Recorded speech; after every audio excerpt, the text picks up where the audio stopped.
जय हिंद साथियों, आप सभी का अपने YouTube चैनल कंप्यूटर ज्ञान क्लासेस में स्वागत है। साथियों, आज के इस वीडियो में हम बात करेंगे लिब्रे ऑफिस काल्क के कुछ महत्वपूर्ण तथ्य के बारे में। तो चलिए बिना कुछ देरी किए वीडियो को शुरू करते हैं।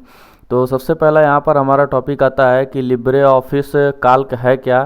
तो यहाँ पर लिखा गया पहला नंबर में, लिब्रे ऑफिस काल्क जो है एक स्प्रेडशीट सॉफ्टवेयर है और जिसका प्रयोग गणितीय गणनाओं से संबंधित डाटा का निर्माण करने के लिए किया जाता है। ठीक, नेक्स्ट हमारा है काल्क में टैब के स्थान पर मेनू पाए जाते हैं। यदि हम यहाँ पर काल्क को ओपन कर लेते हैं तो काल्क को जब आप ओपन करेंगे तो देखेंगे इसमें जो है टैब ना मिल करके आपको मेनू दिखाई दे रहे होंगे। और इसमें ये भी पूछा जाता है कि लिब्रे ऑफिस काल्क में कुल कितने मेनू होते हैं। तो यहाँ पर हमने मेंशन किया है लिब्रे ऑफिस काल्क में कुल 10 मेनू होते हैं। ठीक है, इसके बाद नेक्स्ट हमारा अगला टॉपिक आता है काल्क में खुलने वाले फाइल का बाय डिफ़ॉल्ट नेम जो होता है वो अनटाइटल्ड 1 होता है। मतलब जो नाम होता है उसका अपने आप उसका नाम होता है अनटाइटल्ड 1 होता है। और जब इसको हम सेव करते हैं तो यहाँ पर इसका एक्सटेंशन नेम जो लेता है वो .dos लेता है। ठीक है, तो यहाँ पर एक्सटेंशन नेम हमारा .ods होता है और यहाँ पर बाय डिफ़ॉल्ट नेम जो होता है वो होता है अनटाइटल्ड 1 होता है। नेक्स्ट टॉपिक पर चलते हैं। अगला टॉपिक हमारा काल्क में वर्कशीट को हम अधिकतम 400% तथा न्यूनतम 20% तक जूम कर सकते हैं। ठीक, यदि आप ओपन करेंगे काल्क को तो आप यहाँ पर नीचे देख सकते हैं कि इसको अधिकतम कितना जूम कर सकते हैं हम। ठीक है, तो यहाँ पर देखेंगे आपको मैक्सिमम जूम करने का यहाँ पर लिमिट मिलता है 400 और न्यूनतम जो होता है वो आपका 20% होता है। ठीक है, तो यहाँ से हम इसको जूम कर सकते हैं। बाय डिफ़ॉल्ट इसको हम 100 कर लेते हैं और इसी प्रकार से हम लोग अगले टॉपिक पर चलते हैं। फिर उसके बाद हमारा अगला टॉपिक है फार्मूला बार नेम बॉक्स के राइट साइड में स्थित होता है जिसमें एक्टिव सेल का डाटा और टेक्स्ट प्रदर्शित होता है। ये फार्मूला बार कहाँ होता है? जब आप काल्क को ओपन करेंगे तो ये जो चीज़ आपको दिखाई दे रहा है इसी को फार्मूला बार कहते हैं। अगर मैं यहाँ पर किसी भी सेल में कोई मैटर लिखता हूँ तो ये जो सेल है अगर मैं इसको एक्टिव करूँगा, एक्टिव करने का मतलब जिस सेल पर मैं क्लिक करूँगा उसे एक्टिव सेल कहते हैं। तो इस एक्टिव सेल का डाटा यहाँ फार्मूला बार में शो हो रहा है। अगर यहाँ पर एक्सेप्ट करेंगे तो डाटा ये ले लेगा और अगर यहाँ पर हम क्या करते हैं इसमें क्लिक करके इसको कैंसिल कर देते हैं तो ये कैंसिल कर देता है, डाटा को क्या करता है कैंसिल कर देता है। या फिर यहाँ से हम फंक्शन पर क्लिक करके इसमें से कुछ फंक्शन का उपयोग कर सकते हैं। ठीक, तो ये आपका फार्मूला बार है जिसमें 3 बटन पाई जाती हैं, फंक्शन, विजार्ड, कैंसिल और एक्सेप्ट पाई जाती हैं। ठीक है, तो यहाँ से हम इसको चेंज भी कर सकते हैं। किसी भी सेल में लिखे गए टेक्स्ट को फार्मूला बार में जा करके यहाँ से हम चेंज भी कर सकते हैं इस तरीके से।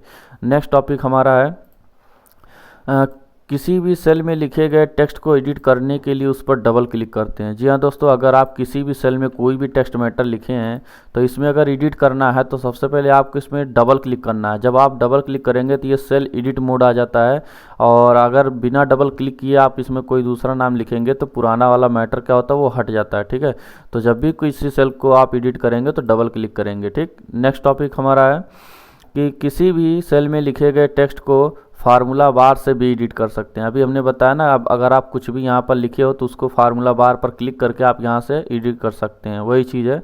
नेक्स्ट आपका मिलता है इसमें फार्मूला बार में 3 बटन पाई जाती हैं जो फंक्शन विजार्ड हैं, कैंसिल है और एक्सेप्ट है। जैसा कि भी हमने बताया पीछे फार्मूला बार में 3 बटन होती हैं, फंक्शन, विजार्ड, कैंसिल और एक्सेप्ट। अगला है वर्तमान समय में हम जिस सेल में होते हैं उसे एक्टिव सेल कहा जाता है। जी हाँ, अभी हमने आप लोगों को बताया था कि वर्तमान समय पे मतलब हम जिस भी सेल पर क्लिक कर देंगे उसको हम क्या कहेंगे एक्टिव सेल कहेंगे। और एक्टिव सेल का जो नाम होता है ये नेम बॉक्स में प्रदर्शित होता है। यहाँ पर देखिए मैंने भी क्लिक किया B2 पर तो यहाँ पर B2 यहाँ पर शो हो रहा है। मतलब कि ये नेम बॉक्स जो होता है फार्मूला बार के लेफ़्ट साइड में होता है और किसी भी सेल में अगर आप जाना चाहते हैं तो यहाँ नेम बॉक्स में लिख करके आसानी से जा सकते हैं।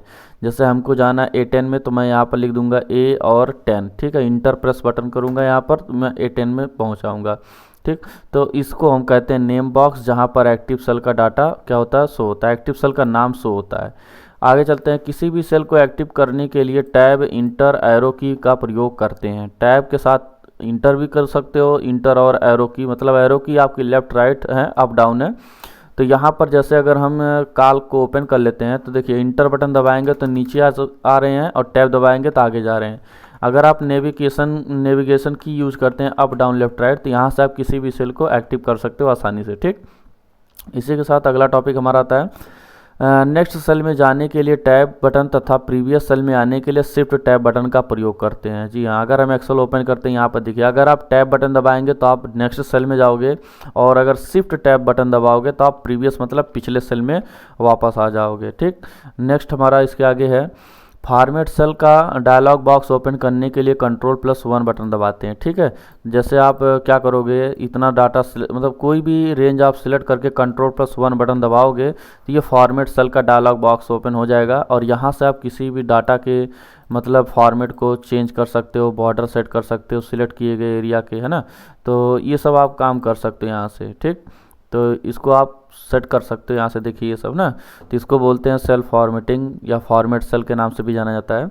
आगे चलते हैं, काल्क में खुलने वाले इलेक्ट्रॉनिक पेज को वर्कशीट कहा जाता है। मतलब काल्क में जो इलेक्ट्रॉनिक पेज खुलता है उसको हम क्या कहते हैं, वर्कशीट कहते हैं। ठीक है, इसी वर्कशीट में आपको बहुत से रो और कॉलम प्रदर्शित हो रहे हैं। जैसे ये जो पेज खुला है, ये जो पेज खुला है इसको हम वर्कशीट के नाम से जानते हैं। इसमें जो ऊपर से नीचे लाइनिंग गई इसको कॉलम कहेंगे, और जो लेफ़्ट से राइट जाती है लाइनिंग इसको हम रो कहते हैं। और इन्हीं रो और कॉलम के लाइंस को हम जो है ग्रिड लाइन के नाम से जानते हैं। और कॉलम और रो के परस्पर कटान से जो ये छोटा छोटा बॉक्स बन रहा है, intersection of row and column, तो इसको हम सेल कहते हैं। क्या कहते हैं, सेल कहते हैं। अभी आगे मिलेगा ये टॉपिक में। तो यहाँ पर काल्क में खुलने वाले इलेक्ट्रॉनिक पेज को वर्कशीट कहा जाता है।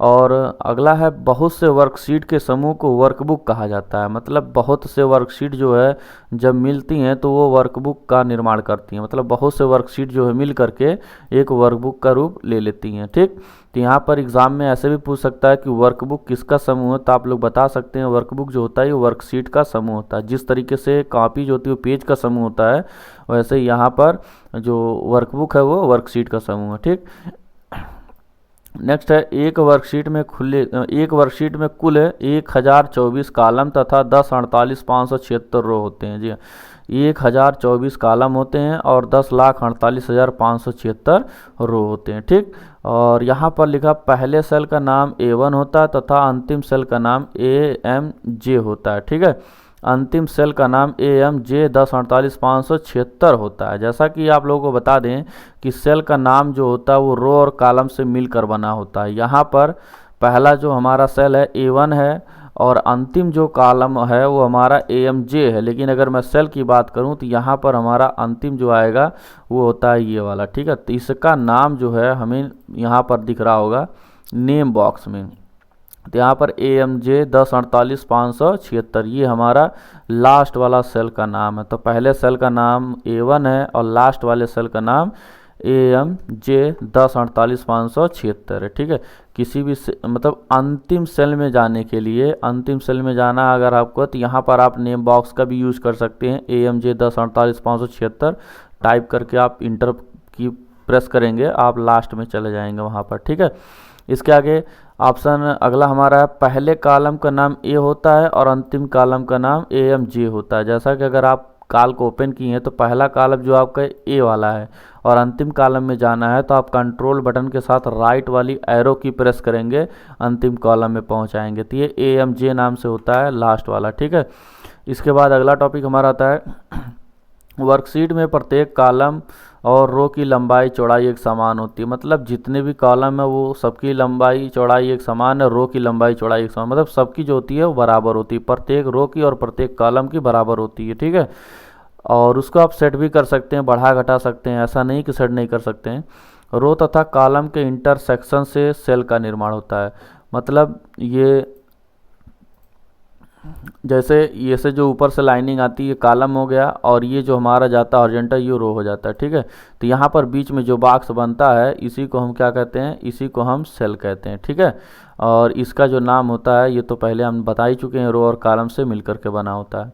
ठीक, इसी तरीके से फिर आगे चलते हैं। अगला हमारा टॉपिक है, रो तथा कॉलम के लाइंस को ग्रिड लाइन के नाम से जाना जाता है। जैसा कि अभी हमने बताया पीछे कि रो तथा कॉलम के जो लाइंस होते हैं उसको ग्रिड लाइन के नाम से भी जाना जाता है। ठीक, सेल का नाम तथा सेल का जो नाम होता है वो रो तथा कॉलम से मिलकर बना होता है। ये तो पहले ही बता चुका मैं, सेल का जो नाम होता है वो रो और कॉलम से मिलकर बना होता है।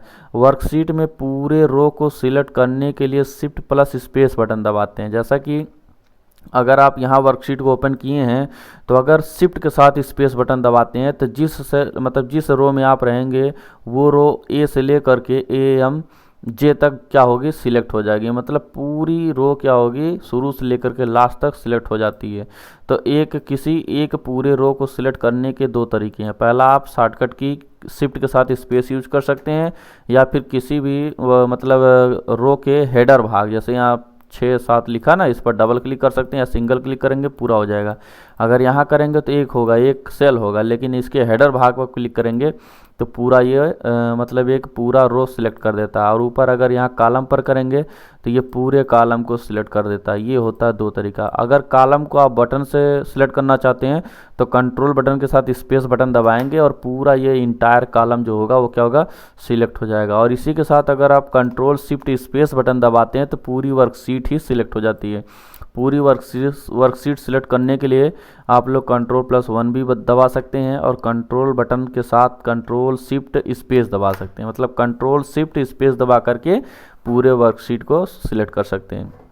वैसे अगर शॉर्टकट तरीका देखा जाए तो C फॉर कॉलम भी होता है और C फॉर कंट्रोल बटन भी होता है। मतलब एक पूरे कॉलम को अगर सिलेक्ट करना है तो कंट्रोल के साथ स्पेस दबा दो, C से कॉलम, C से कंट्रोल। मतलब एक पूरे कॉलम को सिलेक्ट करना है तो कंट्रोल स्पेस, और रो को करना है तो शिफ्ट प्लस स्पेस, पूरी वर्कशीट को करना है तो कंट्रोल शिफ्ट स्पेस। ठीक, ये आप ऐसे बना करके तैयार कर लीजिएगा अपना। ठीक, इसके बाद नेक्स्ट हमारा आगे मिलता है आपको टॉपिक, लिखा गया है कि वर्कशीट में पूरे कॉलम को सिलेक्ट करने के लिए कंट्रोल स्पेस बटन दबाते हैं। ये तो हो चुका है। वर्कशीट में किसी भी फार्मूला को लिखने से पहले इक्वल का सिंबल लगाते हैं। यदि आप अपने वर्कशीट में कहीं फार्मूला यूज करना चाहते हैं तो उसमें आप इक्वल का सिंबल लगाएंगे। ठीक है, बिना इक्वल का सिंबल लगाए आप कोई भी फार्मूला हल नहीं कर सकते। ठीक है, जैसे अभी देखिए मैं यहाँ पर लिख दिया 10+2, क्या इंटर मारने पर आया 12? नहीं आया ना। तो पहले बराबर लिखना, =2 लगा देना, फिर 10+2 लिख करके इंटर मारेंगे तो यहाँ पर देखिए आंसर आ जाएगा। ठीक, तो इस तरीके से आप यूज कर सकते हैं। आगे चलते हैं। बाय डिफ़ॉल्ट सेल में टेक्स्ट लेफ्ट साइड में सेट होता है तथा नंबर का अलाइनमेंट जो होता है वो राइट साइड में होता है। अगर आप यहाँ पर देखेंगे किसी भी सेल में यदि आप नंबर लिखते हैं, जैसे मैंने यहाँ पर कोई नंबर लिखा तो इस नंबर का अलाइनमेंट राइट है और कोई अंक इधर अक्षर लिखता हूँ, मान लीजिए मैं यहाँ पर कोई अक्षर लिखा, ये अक्षर इधर है और नंबर किधर होता है, ये राइट होता है। मतलब नंबर का अलाइनमेंट सेल में राइट होता है और टेक्स्ट का जो होता है वो लेफ्ट होता है। ठीक, नेक्स्ट टॉपिक पर चलते हैं। अगला हमारा है नेक्स्ट सीट पर जाने के लिए। ठीक है, नेक्स्ट सीट पर अगर आपको जाना है तो कंट्रोल बटन के साथ आपको पेज डाउन बटन दबाना पड़ेगा। मतलब कंट्रोल प्लस पेज डाउन दबा करके आप लोग मतलब अगले सीट पर जा सकते हो। इसमें कुछ उल्टा काम करता है। उल्टा का मतलब जैसे पेज अप से हमें आगे जाना चाहिए तो इसमें पीछे जा रहा है। मतलब नेक्स्ट सीट पर जाना है तो पेज डाउन बटन दबाना कंट्रोल के साथ, और प्रीवियस मतलब पिछले सीट पर जाना है तो पेज अप बटन दबाना है। ठीक है, और इसमें एक चीज़ और आप लोग ध्यान रखिएगा, जैसे कि अभी देखिए मैं पहले सीट पर हूँ, जब मैं कंट्रोल प्लस पेज डाउन दबाता हूँ तो आगे जा रहा हूँ। ठीक है, और कंट्रोल प्लस पेज अप दबा रहा हूँ पीछे जा रहा हूँ। लेकिन कभी कभी आता है कंट्रोल बटन के साथ टैब बटन आ जाता है, कंट्रोल टैब दबाओगे तो आप आगे जाओगे, और कंट्रोल शिफ्ट टैब अगर दबाते हो तो आप क्या होते हो, पीछे आते हो। ठीक है, तो ये दोनों शॉर्टकट की आप लोग याद रखिएगा। इसी के साथ आगे चलते हैं नेक्स्ट टॉपिक पर। बाय डिफ़ॉल्ट यहाँ पर, अच्छा ये यहाँ तक हो गया हमारा। आगे चलते हैं। बनाए गए डाटा को क्रम में व्यवस्थित करने के लिए, मतलब जो आप डाटा बना चुके हो उसको क्रम से व्यवस्थित करने के लिए सॉर्ट ऑप्शन का प्रयोग करते हैं। इस चीज़ का ध्यान रखना, सॉर्ट का मतलब यहाँ पर घटते से बढ़ते क्रम और बढ़ते से घटते क्रम में सेट करने से। ठीक है, और इसी प्रकार से एक नया सेल लाने के लिए आपको कंट्रोल बटन के साथ प्लस बटन दबाना है। मतलब कंट्रोल के साथ प्लस वाली सिंबल वाली बटन दबाएंगे तो एक नया सेल आपका आएगा, न्यू सेल लाने का। ठीक है, और उसी सेल को या किसी और सेल को अगर डिलीट करना चाहते हैं तो कंट्रोल बटन के साथ जो है आपको माइनस वाली की दबानी है, तब जाकर के किसी भी सेल को आप डिलीट कर सकते हो। ये बात क्लियर कर लीजिएगा। ठीक है, आगे किसी मतलब सेल रेफरेंस 3 प्रकार का होता है। जो सेल रेफरेंस होता है ये 3 प्रकार का होता है, एब्सोल्यूट होता है, रिलेटिव होता है और मिक्स होता है। एब्सोल्यूट में जैसे हम लोग क्या करते हैं, पहले डॉलर लगाते हैं ए, फिर डॉलर, फिर 1। जैसे A1 लिखना है तो A1 हम लोग जो है रिलेटिव यूज करते हैं, ये हमेशा हम लोग रिलेटिव यूज करते हैं। लेकिन अगर एब्सोल्यूट में लिखा जाएगा तो इस तरीके से लिखा जाएगा रिलेटिव इस तरीके से हो जाएगा, और मिक्स सेल जो होता है वो एब्सोल्यूट और रिलेटिव से मिल करके बना होता है। ठीक है, ये चीज़ आप लोग याद रख लीजिएगा। इसी के साथ आगे चलते हैं। अगला हमारा जो टॉपिक है इसमें लिखा गया है कि वर्कशीट में वर्तमान डेट लाने के लिए control plus semi colon button का प्रयोग करते हैं। तो अगर जैसे हम इसको ओपन कर लेते हैं, अगर हमको यहाँ पर करंट डेट चाहिए तो कंट्रोल के साथ हम सेमी कॉलन की प्रेस करेंगे तो यहाँ पर देखिए 29 तारीख 12वां महीना 2022 आ चुका है। ठीक है, ये करंट डेट लाने के लिए शॉर्टकट की है। उसी पर आगे है वर्तमान टाइम अगर लाना है, प्रेजेंट टाइम लाना है तो control plus shift plus semi colon button दबाना है। तो वर्कशीट में आएंगे और यहाँ पर कंट्रोल शिफ्ट सेमी कॉलन की प्रेस करेंगे तो मतलब जो अभी टाइम चल रहा है, जैसे यहाँ पर 21:41 और 47 सेकंड दिखा रहा है। इसका मतलब ये है कि ये जो घड़ी हमने सेट किया है इसमें ये 24 आवर्स की है। वैसे 9:41 हो रहे हैं, है ना। ठीक, तो आगे चलते हैं।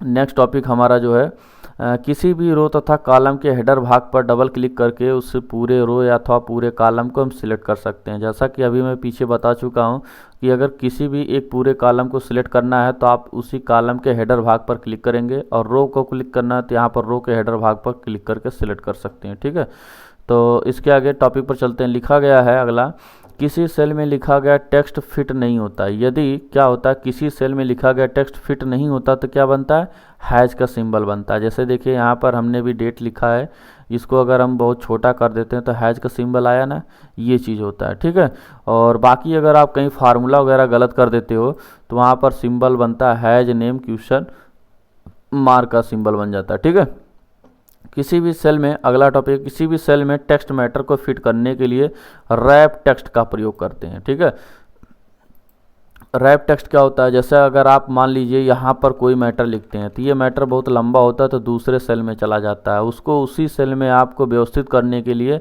यहाँ पर रैप टेक्स्ट पर क्लिक करना है। तो ये होता क्या, वो नीचे भले आ जाएगा लेकिन रहेगा अपने ही सेल में, किसी दूसरे सेल में नहीं जाता है। ठीक है, ये चीज़ याद कर लीजिएगा।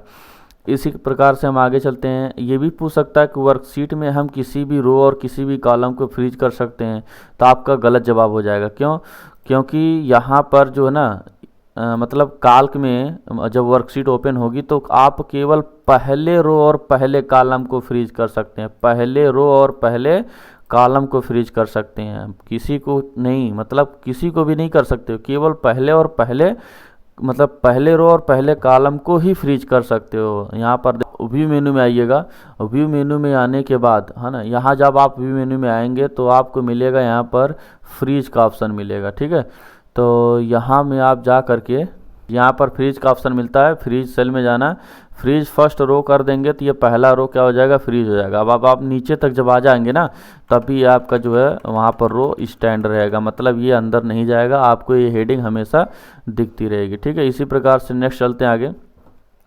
बाय डिफ़ॉल्ट काल्क में एक वर्कशीट ओपन होती है जिसका नाम शीट 1 होता है। ठीक है, तो अभी देखिए मैंने इसको नया ओपन किया है तो इसमें देखिए एक नया वर्कशीट हमारी ओपन हुई है जिसका नाम क्या नीचे दिख रहा है, शीट 1 दिख रहा है। ठीक, अगला टॉपिक है बाय डिफ़ॉल्ट लिब्रे ऑफिस काल्क में यहाँ पर स्पेलिंग मिस्टेक हो गया है, इसको आप जो है ध्यान मत दीजिएगा, CALC करिएगा केवल। बाय डिफ़ॉल्ट लिब्रे ऑफिस काल्क में फ़ॉन्ट का नाम जो होता है वो लिबरेशन सैंस होता है। अगर हम इसको देखेंगे तो यहाँ पर लिबरेशन सैंस लिखा है, और बाय डिफ़ॉल्ट फ़ॉन्ट की साइज़ जो होती है वो 10 पॉइंट होती है। बाय डिफ़ॉल्ट फ़ॉन्ट की साइज़ जो होती है वो 10 पॉइंट होती है, और फ़ॉन्ट का नाम क्या होता है, लिबरेशन सेरिफ होता है। अब बाकी इधर जो है कुछ इम्पॉर्टेंट मतलब शॉर्टकट की दिए गए हैं, इसको आप लोग याद कर लीजिएगा। यहाँ पर दिया गया है cell edit mode, cell edit mode का शॉर्टकट की F2 है, सेव एज टेम्पलेट का शिफ्ट F11 है, और मैनेज टेम्पलेट का कंट्रोल शिफ्ट N है। सिलेक्ट डाटा एरिया, मतलब कहाँ तक आप डाटा बनाए हो वहाँ तक सिलेक्ट करने के लिए control plus star button press करेंगे, और वैल्यू हाईलाइट करने के लिए कंट्रोल बटन के साथ F8 की प्रेस करेंगे। मतलब आप कहीं भी अगर कोई संख्या लिखेंगे तो कंट्रोल प्लस F8 दबा करके आप उसको हाईलाइट कर सकते हैं। देखिए जहां आप नंबर लिखेंगे वो क्या होगा, हाईलाइट होगा, क्योंकि आपने उसको एक्टिवेट कर दिया। ठीक, ये चीज़ होता है। आगे फंक्शन बटन का शॉर्टकट की यहाँ पर Ctrl+F2 है, और क्लियर सेल मतलब सेल में लिखे गए डाटा को क्लियर करने के लिए बैक स्पेस की का प्रयोग करते हैं, और उसी के साथ टोटल नंबर ऑफ सेल की बात करते हैं। अगर आपसे कहीं पर एग्ज़ाम में ये आ जाता है, पूछ लिया जाता है कि कुल कितने सेल होते हैं एक वर्कशीट में, तो आप रो और कॉलम का दोनों का मल्टीप्लाई कर दीजिएगा, बाकी जो आएगा वही आपका सेल आएगा। ठीक है, रो और कॉलम का आप मल्टीप्लाई करेंगे, उसके बाद जो भी वहाँ पर आएगा वो आपका क्या होगा, सेल की टोटल संख्या होगी, और वो भी एक वर्कशीट की होगी। ऐसा नहीं सभी की, एक वर्कशीट की संख्या आ जाएगी। एक वर्कशीट में टोटल सेल की संख्या ये है। ठीक है, आगे है नंबर फॉर्मेट। नंबर फॉर्मेट ये आपका बहुत इंपॉर्टेंट है, बहुत ही उपयोगी होगा, क्योंकि यहाँ पर आप जब आते हैं फॉर्मेट मेनू में, तो फॉर्मेट मेनू में नंबर फॉर्मेट आता है। यहाँ पर देखिए, जैसे नंबर के लिए Ctrl+Shift+1 है, परसेंट के लिए Ctrl+Shift+5 है, ये सब की है ना। जैसे देखिए, मैं यहाँ पर कोई भी नंबर रैंडम में टाइप कर देता हूँ। ठीक है, अब इस नंबर को हमें परसेंटेज में बदलना है, तो Ctrl+Shift+5 बटन दबाएंगे तो ये देखिएगा परसेंटेज में बदल जाएगा। अभी ये हैश बना है क्योंकि ये सेल छोटा है, फिट नहीं है, तो ये देखिए परसेंटेज बन चुका है। ठीक है, इसको डेट में बदलना है तो Ctrl+Shift+3 दबा देंगे, अब डेट के रूप में हो जाएगा। ठीक, और इसको अगर हम नंबर में बदलना चाहते हैं तो Ctrl+Shift+1 दबा देंगे और ये कि नंबर में बदल जाएगा। तो ये नंबर फॉर्मेटिंग का ऑप्शन जो होता है ना, ये मेन है, इसको आप लोग याद कर लीजिएगा, ये पूरा, या स्क्रीनशॉट लेकर के कहीं अपने नोट्स में लिख लीजिएगा। ठीक, तो ये हमारे लिब्रे ऑफिस काल के कुछ महत्वपूर्ण तथ्य थे जो आप लोग सीख चुके हो। और आप हमारे चैनल पर नए हैं तो चैनल को ज़रूर सब्सक्राइब करिएगा, जिससे हमारे लेटेस्ट अपडेट आपको आसानी से मिलते रहें।